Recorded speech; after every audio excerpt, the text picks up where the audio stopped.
Hi, thanks for viewing this video.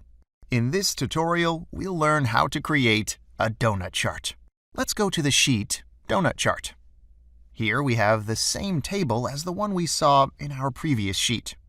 Let's suppose that we would like to give a good graphical representation of the breakdown of total revenues within a single financial period, say FY18.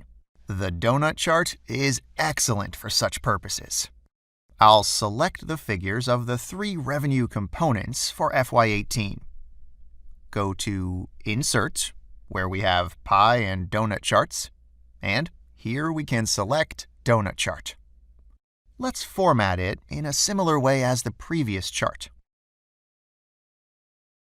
And select Arial as font, and 8 as font size. The next step will be to right-click on the chart and select Format Chart Area, where we'll remove the fill and border color of the chart. Better. Let's reduce its size to quarter page by grabbing the corner and adjusting until we have an approximation of the right proportions. Right now, we don't have the labels for the three categories of revenues.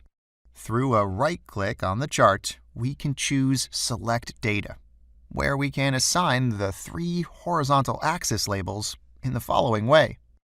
Let's opt for positioning the labels on the right-hand side of the chart.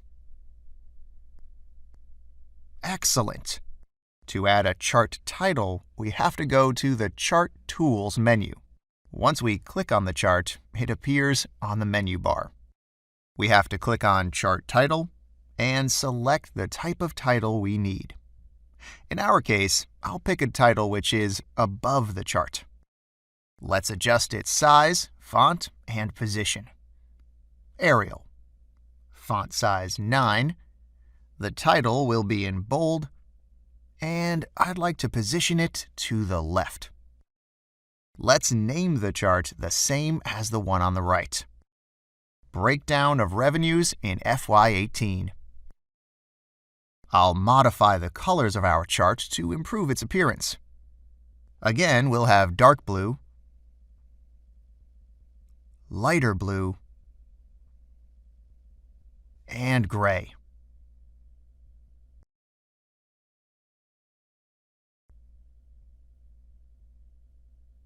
Much better. We need to make our donut chart a bit fatter, don't you think? It's too slim at the moment. I'll select the donut chart, right-click on it, and then access the Format Data Series menu. Here, we can opt for a donut hole size of 50%. Very well. Let's add data labels, the same as we did for the chart that we saw before. Right-clicking on one of the chart's series and clicking Add Data Labels. As usual, I'll format them in white, and we'll put them in bold. Have you noticed how there are some steps I always repeat when formatting each chart? I believe that you will develop your own steps as you find your preferred way of doing things. Nurturing such routines is good, as they allow you to be fast and really consistent. Now, the only difference between the two charts is the box in the middle, showing the total amount of the item, which is broken down into percentages.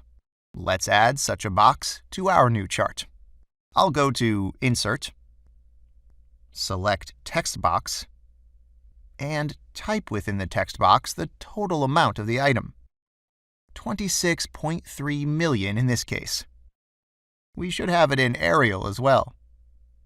I'll adjust the size of the box, and once we are ready, we can include it in our chart. It is very important to follow the following procedure precisely. Cut the text box, select the chart, and paste the text box within it. Here, I am doing it with Ctrl and V. This mechanism attaches the text box to the chart. If I change the chart's position within the sheet, we can see that the text box changes its position together with the chart. This is how we create a donut chart. Thanks for watching.